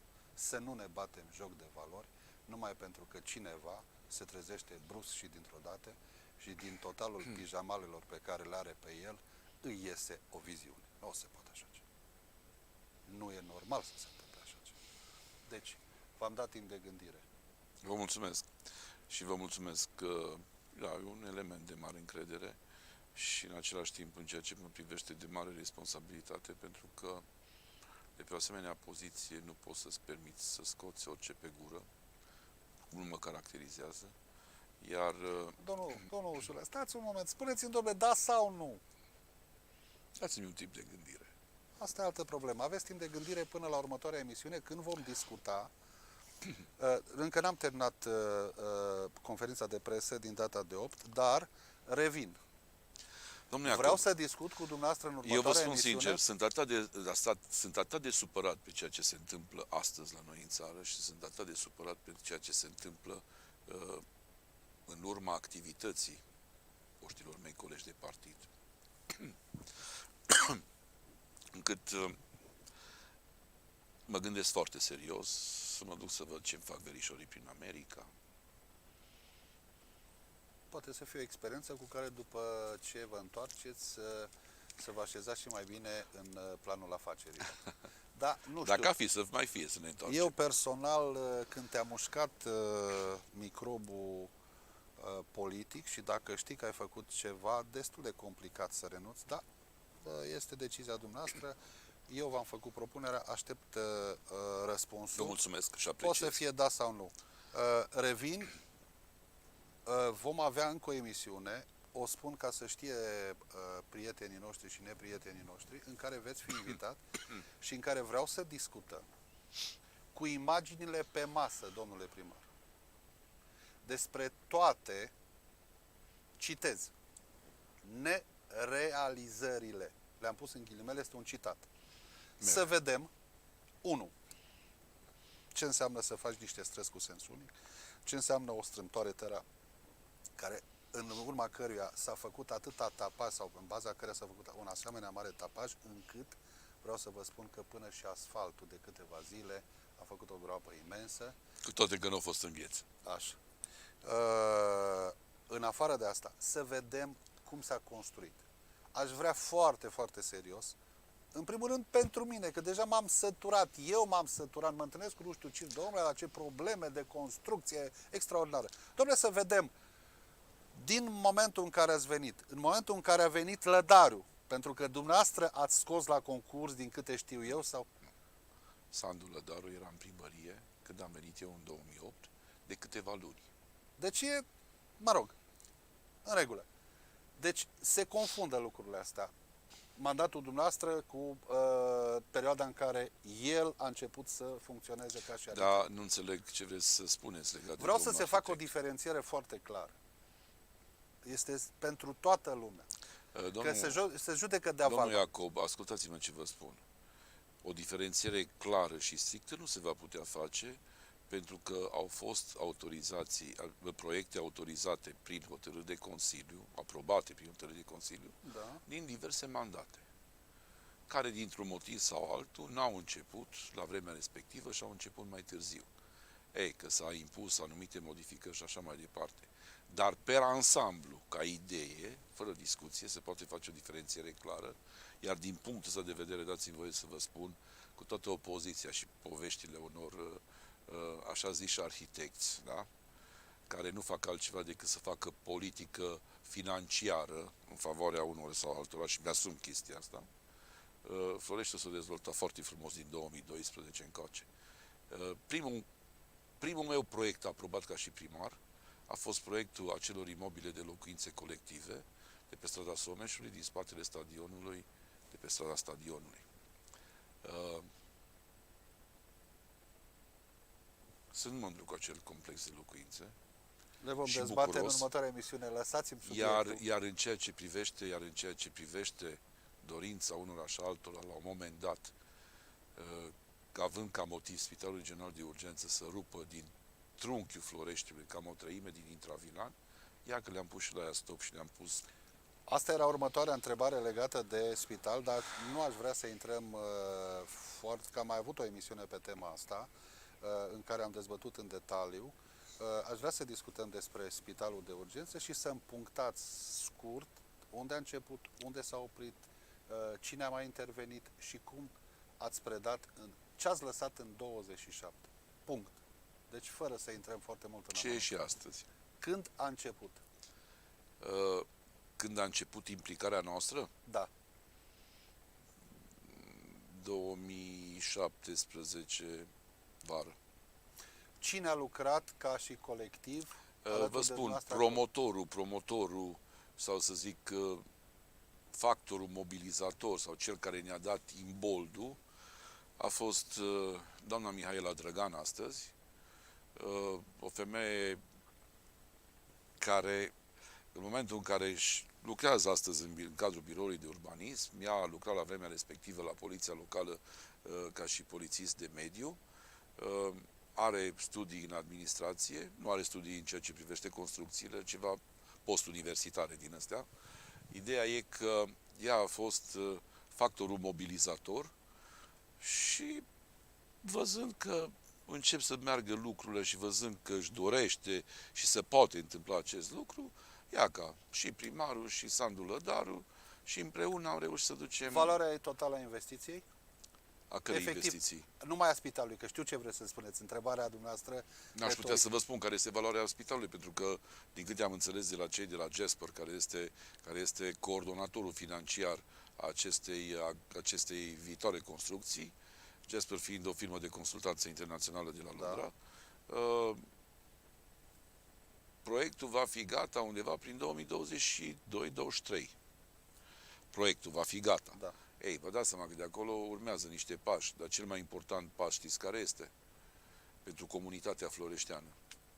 Autorizația de construcție pentru Spitalul Regional de Urgență Cluj va fi eliberată de Primăria Florești. Știți ce înseamnă asta la veniturile Primăriei Florești? De mulți bani.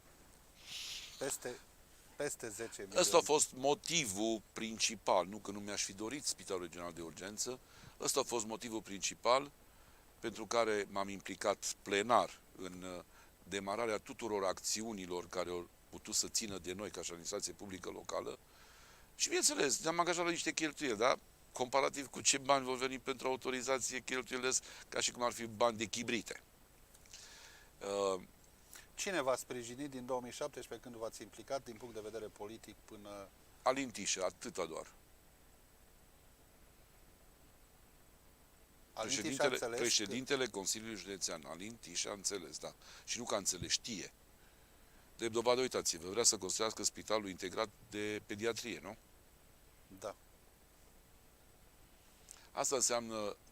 Guvern, în vremea respectivă, cine era în 2017? PSD-ul, dar n-am avut probleme cu ei. De la guvern, bineînțeles.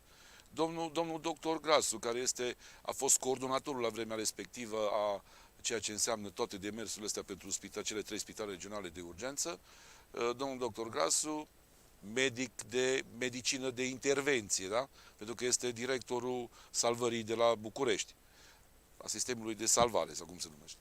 Așa. Domnul doctor Alice Grasu, nu? Parcă așa o cheamă. E o doamnă. Alice este soția. Alice este soția? Da. Și, bineînțeles, doamna ministru, Pintea, fără discuție.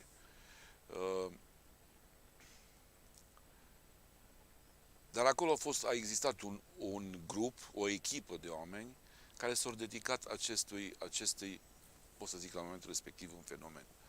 Ei, să vă spun că noi eram cei mai înapoiați în ceea ce privește documentațiile și toate demersurile necesare pentru a procede la pasul următor, care însemna studiul de fezabilitate pentru Spitalul Regional de Urgență. Să vă spun că în momentul în care au venit cei de la Jasper și, bineînțeles, cu reprezentanții Comisiei Europene să inspecteze zona, nu le-a venit să creadă ce teren le punem la dispoziție? Deci, toată lumea era dezinformată, era ceva similar, să nu spun ca și englezii same, ce mi s-a întâmplat mie în 2020.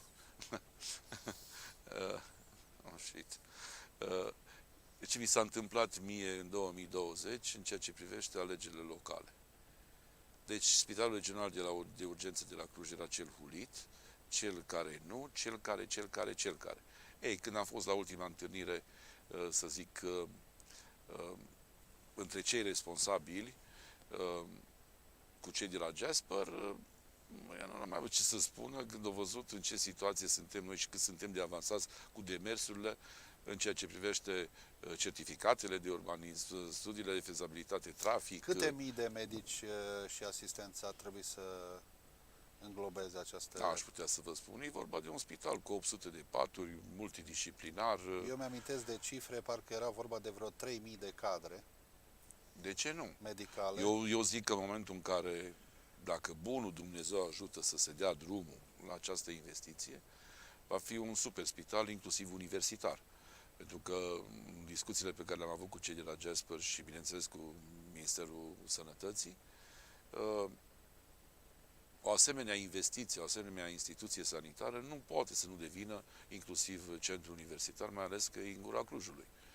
Iar suprafețele pe care le-am rezervat și suprafețele care au fost transferate de la Ministerul Apărării Naționale către Consiliul Județean și de la Consiliul Județean către Ministerul Sănătății sunt, eu zic că sunt generoase, că 14,8, aproape 15 hectare de teren, pe care pot să acopere toate aspectele care țin atât de partea strict medicală, cât și de partea universitară și de ce nu și de recreere și de petrecerea timpului liber. Domnul Șule, hai să tragem un pic o linie și să vedem cu ce ne-am ales în buzunare. 1. Pe vă spun eu cu cine am ales în buzunare. Iertați-vă să trecem în revistă. Vă rog. Centrul cultural, am discutat despre el, l-ați lăsat în stadiu final, trebuia numai să înceapă să se lucreze la el. Greșesc? Nu greșiți, așa este. 1. 2. Proiectul cu școala de pe Cătanelor Eroilor, teren există, proiect există, o parte din sursa de finanțare... Studiu de fezabilitate, Studiu există. Studiu de fezabilitate, da. Da. Trebuia terminat proiectul, din câte știu eu, undeva până în data de 15 sau nu, 1 noiembrie, cam așa ceva, astfel încât să poată fi depus pentru în vederea finanțării, să-i atragem cei 6,7 milioane de... Care erau prinși deja în buget. Da. Ok. Despre faleză, numai de bine că nu era fezabil, e o poveste care ar putea să fie probabil peste 12, 14, 18, nu știu câți zeci de ani, după ce se vor găsi atâți de mulți bani, încât să-ți permiți să dizloci numeroase familii și să le muți în altă parte, punându-le la dispoziție cel puțin... Cu condiția să nu ții cont de priorități. Să nu ții cont de priorități. Problemele legate de pădurea Cetatea Fetei, cu acel parc, știm despre ce este vorba, este nefezabil deocamdată în viziunea distinsului domn primar, pentru că nici măcar n-a discutat cu proprietar. Aici e o poveste mai lungă cu parcul respectiv. Eu m-am gândit la toate aspectele care țin de eventualele piedici pe care le puteam întâmpina. Am reușit să conving proprietarul că doar așa se poate da o valorificare a acelei zone. Oricum pe el nu îl încântă pădurea aia, că oricum n-are ce să facă cu ea. Da? Nu poate să o exploateze, să taie copaci așa? Ba da, în regim de pădure de cod. 3 căruțe. Probabil, nu știu, 30. Dacă mai rămâne ceva de aia care mai completează din lipsă de altă ocupație. În altă ordine de idei, pe acest teritoriu, sau mă rog, pe această porțiune de teren, e vorba despre fortul de apărare, Cetatea Fetei, era o conjunctură de așa natură încât am reușit să mă fac înțeles. Dar m-a făcut înțeles nu prin a mă impune, ci prin a convinge. Faleză. De ce n-ați vrut să faceți dumneavoastră faleză? Pentru că nu avem litoral. Dar cine știe, că poate că... Faleză unde? Pe Valea Tăuțului sau pe Valea Sânaslăului? Păi în Someș. Uitați, acolo e gata, făcută faleză. Pe Sânaslău. Despre... Ia uite, un alt subiect pe care vreau să-l dezbatem împreună, dacă tot v-am provocat, cazul Napoca, cazul eroilor.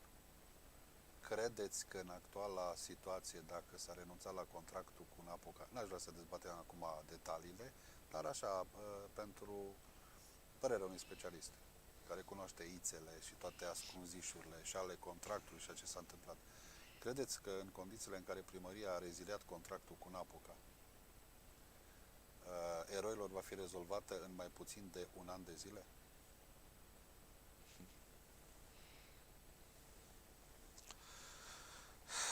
Da, Nu credeți? mă abțin. Doamnelor și domnilor, Și să vă spun și de ce mă abțin. Cel puțin aici, administrația publică locală floreșteană a făcut o greșeală capitală pe care, cred eu, constructorul și Ministerul Dezvoltării nu le va ierta. Am spus și Ministerul Dezvoltării, pentru cei care nu știu, dintr-un total de aproximativ 13 milioane cât valorează acea lucrare, cu sistemul de iluminat cu tot, aproximativ 9 milioane veneau din partea Ministerului, poate chiar mai bine de 9 milioane. Citez sume din minte pentru că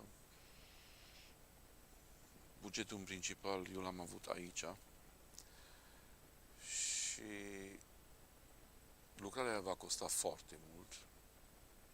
Asta e părerea mea. Va costa foarte mult pentru că Napoca, cred eu, din câte am studiat contractul la vremea respectivă, are toate aturile, iar primăria Florești nu a făcut altceva decât să-și taie craca. Scuzată să fie expresia.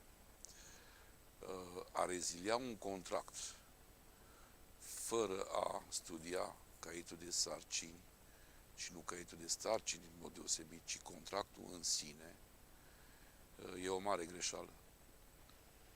Nu spun poate că l-au unde, studiat și nu i-a interesat. nu spun unde este șmecheria, că nu e o șmecherie, unde este atul celor de la Napoca, se vor convinge în instanță unde. În orice caz, eu n-aș fi făcut chestia asta.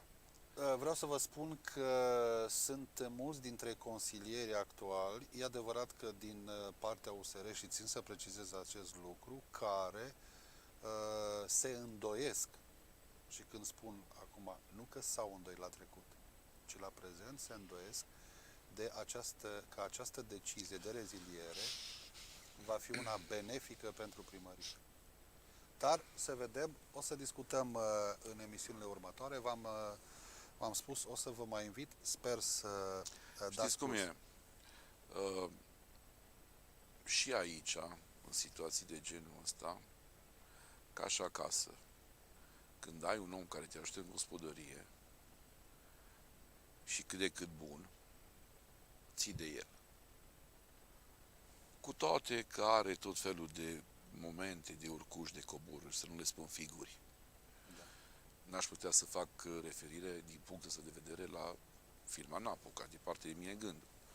Ideea e că a fost și este o lucrare complexă, cu foarte, foarte, foarte multe necunoscute, cu o predare de amplasament incertă, motiv pentru care la un moment dat am prins destul de mulți bani pentru diverse și neprevăzute.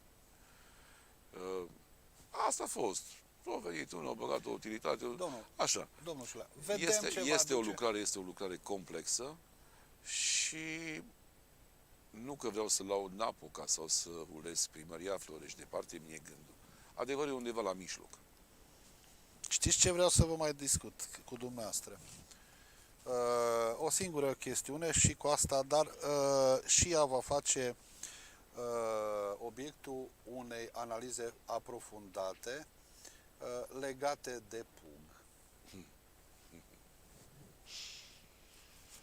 Pentru că iarăși am auzit rostocolindu-se în social media, în mass media, ideea că nu există PUG, nu a fost niciun PUG și în 3 luni de zile actuala echipă, dom'le, dacă s-ar fi întâmplat așa, sincer, șapoba, fără nicio problemă să faci un PUG în 3 luni de zile, este o performanță de care încă nu s-a auzit, dar cine știe, cu un om cu viziuni, care se trezește dimineața și are brusc și intrate viziuni, e posibil să poată face așa Domnul ceva. Iacob.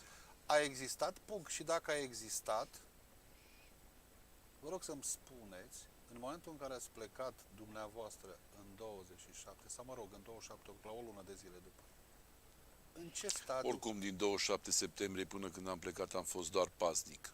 Am înțeles. Spuneți-mi, ce e cu pugul ăsta, domnule? Eu știu că...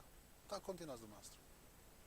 Vă rog, ce e cu pugul? Planul urbanistic general al Comunei Florești a fost finalizat, tot așa vă citesc din memorie, undeva la începutul anului 2018. A fost supus dezbaterii publice. Cine l-a făcut, cine l-a proiectat acest Un pug? colectiv de specialiști, profesori și, bineînțeles, până la studenți din cadrul Universității Babeș-Bolyai, Facultatea de Geografie, un grup de specialiști care, vă spun sincer, au muncit și au muncit cu responsabilitate, au reușit să facă un plan urbanistic general, zic eu, de calitate, pentru că planul urbanistic general nu e ceva ce, în viziunea mea, parcă citesc pe un clasic al locului, este o lucrare științifică, o lucrare de mare amploare și de mare responsabilitate în ceea ce privește viitor.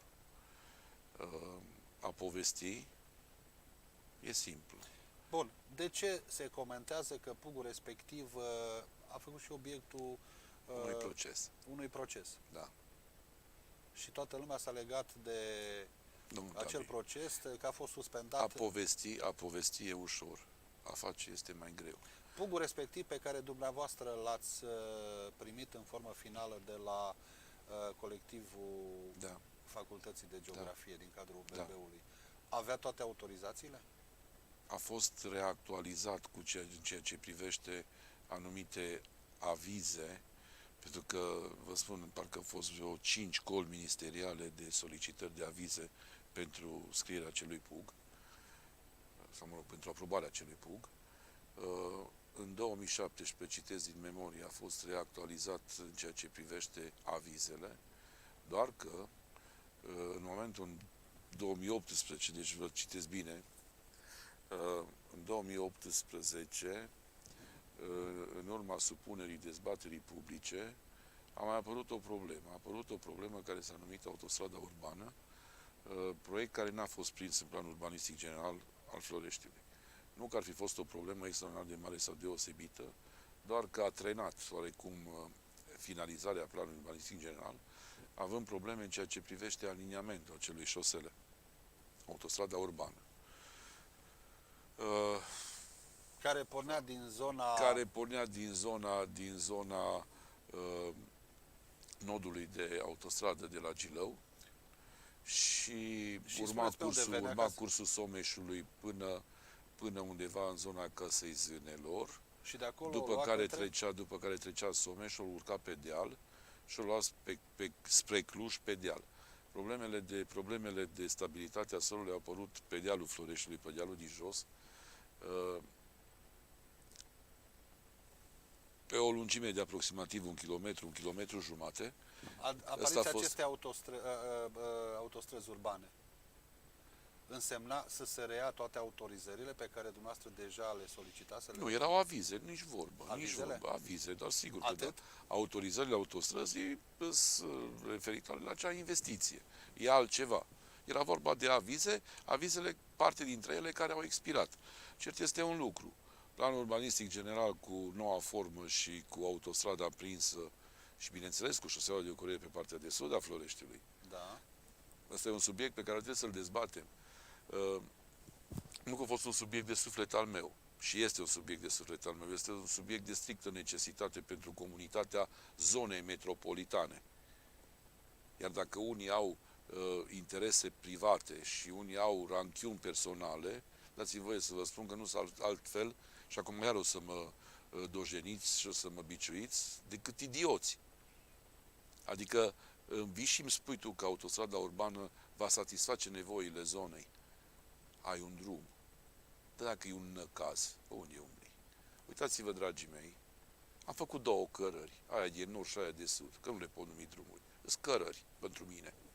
Uitați-vă cât preiau din traficul de pe DN-ul la ore de vârf. Și atenție, sunt doar copiii din ciclu primar la școală. Când începe gimnaziul, liceul și facultățile, și-s 2 cărări. Da, asta este. Bun. Deci să fi presupus că ați fi rămas primar. Da. trebuia să preluați pugul. Nu aveați cum să-l preluați pentru că a făcut obiectul unor procese? Cum s-au finalizat ele? Nici vorbă, Aici am domnule înțeles că Iacov. ați pierdut. Astea sunt povești de catering, de Facebook, de din astea. Astea sunt povești de oameni fără ocupație. Asta e o poveste care s-a născut la momentul respectiv, se mai trag cu palmul la Horea Șulea. Deci, Horea Șulea a fost problema. Nu a fost problema Partidul Național Ce Liberal. s-a întâmplat aici la Nu. tribunal? Ați pierdut? Stați un pic, n-am pierdut, să vă spun ce s-a întâmplat. La tribunal am pierdut procesul datorită faptului că juristul Primăriei Comunei Florești nu ne-a reprezentat corect. Și mi-o asum. Legat domnul Horeașolea, legat de juristul dacă și... vă dă în judecată juristul, Să mă dea. Aveți impresia că are curajul? nu știu, dar e o afirmație extraordinar de gravă. Domnul Iacob, Horea Petrușulea, mă știți, dumneavoastră a spus în felul următor: juristul instituției... nu s-a apărat în mod corect. Și dacă vreți să și spun unde era în momentul când se dezbătea în instanță problema pugului Floreștiului. Unde era? La cafeneaua de vis-a-vis. Deci, Și ați pierdut acolo, dacă domnul? vreți să și spun cu cine era la cafeneaua de vis-a-vis. Cu cine? Rezerv dreptul de a vă spune mai târziu.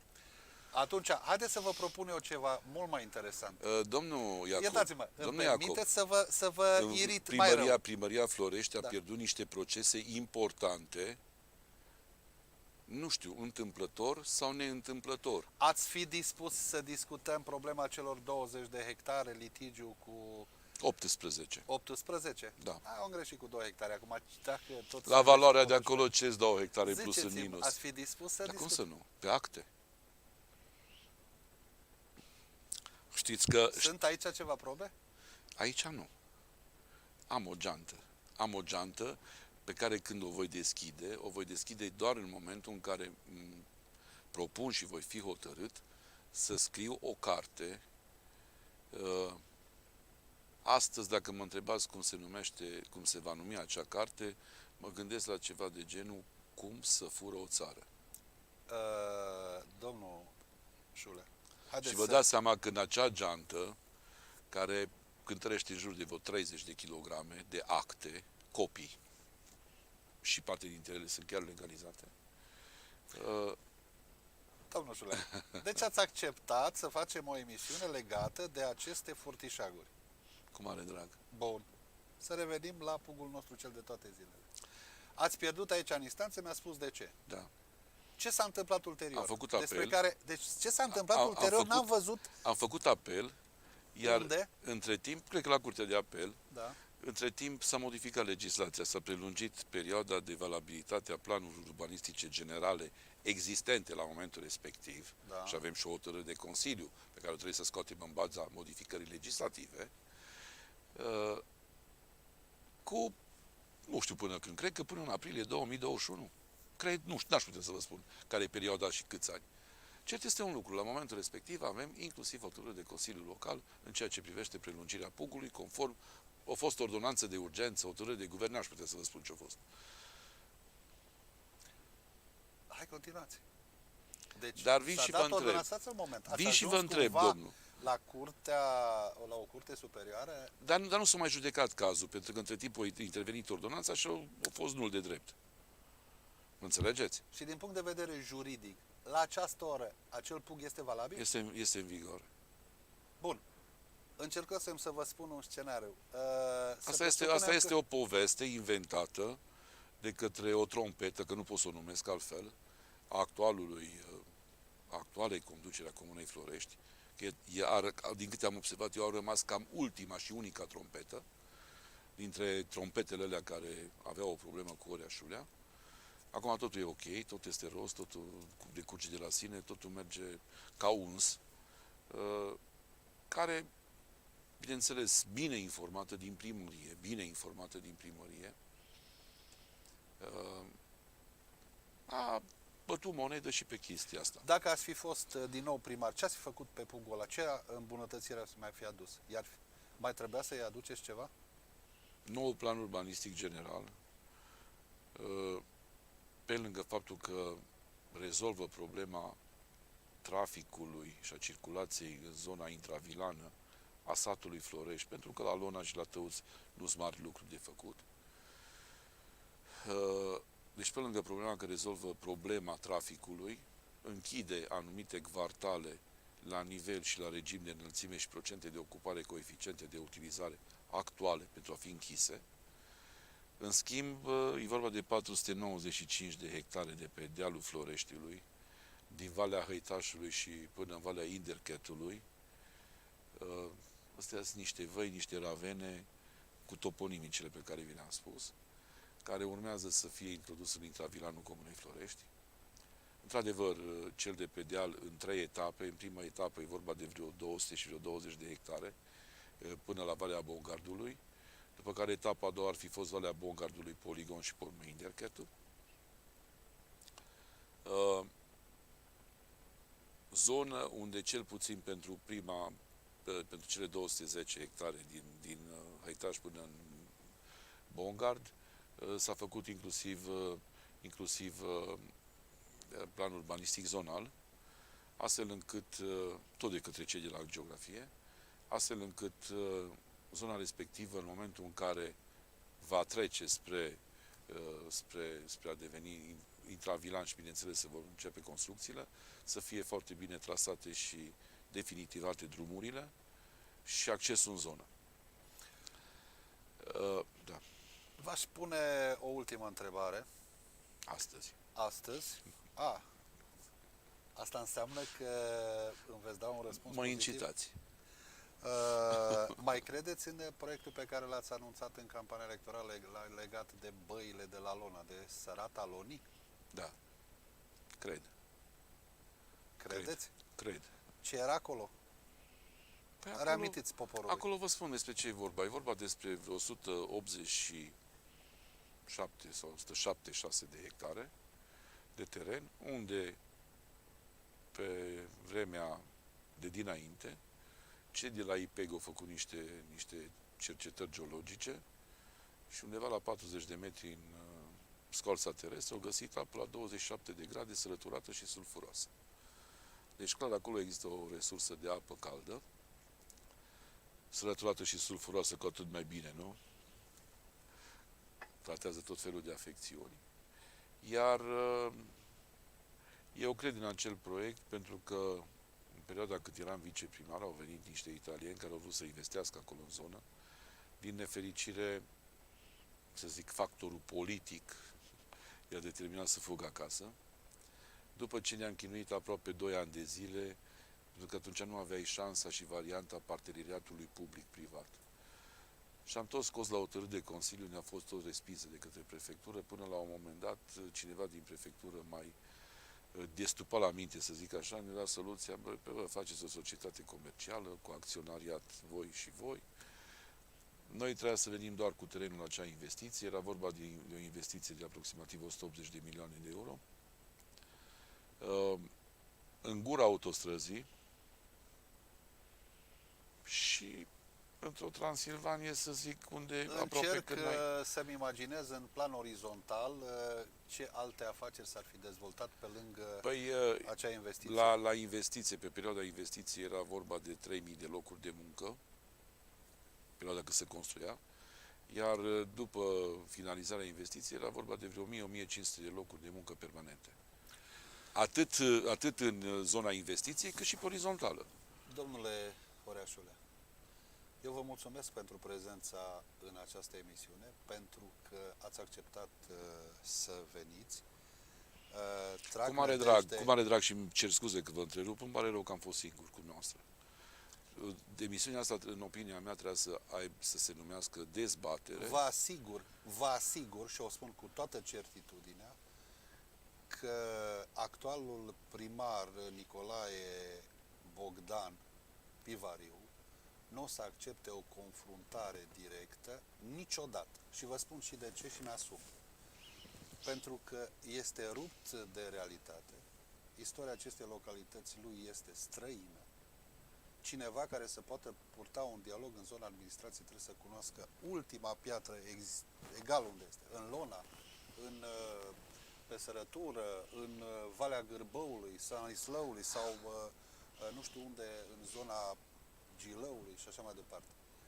Asta ar fi una. A doua chestiune, din nefericire, Iarăși o spun cu toată certitudinea. Sigur că, de exemplu, nici Helmut Kohl nu vorbea coerent și el vorbea împiedicat și avea și el problemele lui când era vorba de discurs. Însă sărăcimea limbajului acestui domn primar mă pune în situația de a gândi foarte serios și de a mă întreba, chiar medicii veterinari nu știu să vorbească? Pentru că domnia sa este un personaj care are inclusiv doctoratul luat. Ori asta presupune un exercițiu al vorbirii extrem, extrem de elaborat. Drept urmare, la toate solicitările pe care le-am făcut, și mi s-a părut normal, egal, dacă îl iubesc sau nu îl iubesc, dacă îmi place despre el sau nu îmi place. Nu asta este important. Important este că, de exemplu, în ianuarie am avut peste 100.000 de oameni care s-au interesat despre ceea ce se întâmplă în Radio Vision, despre conținutul nostru, despre faptul că lună de lună creștem. Asta înseamnă că avem credibilitate în comunitate și că lumea este interesată de ceea ce se întâmplă aici. Domnul primar avea obligația morală față de comunitate să participe măcar o dată. După care putea să spună, domnule, s-a comportat cu mine îngrozitor, a fost lipsit de orice minimă deontologie. Dar ne-a refuzat. De fiecare dată. Ajunsese până acolo, încât sunându-l pe telefonul direct, închidea. Asta este. Dacă îți întabulezi comuna pe persoană fizică, nu mai poți să ai pretenții să vină proprietarul, să-l tragi la răspundere. Dar las că vin ele zilele următoare și la un moment dat, domnul primar va solicita din nou, cu basca în mână, să-l votăm. Sau poate nu. Doamnelor și domnilor, trag nădejde că cei pe care am solicitat să vină în emisiuni, cei pe care am solicitat să formeze un senat al Radio Vision-ului, oameni cu mare anvergură, profesioniști, din toate domeniile, din sport, din administrație, din cultură, vor fi suficient de interesați să vă aducă dumneavoastră, prin noi, acea expertiză de care avem nevoie. Facem acest lucru pentru că noi credem în toți profesioniștii și că, încă o dată, vă spun, nu ne putem permite să renunțăm la ei doar pentru că ne trezim dimineața și avem viziuni. Ca de fiecare dată, știți foarte bine ce urmează să vă spun. Adică, ce vă rog? Vă rog să fiți fericiți. Dacă veți fi fericiți, vom trece ușor peste toate, inclusiv peste imbecili.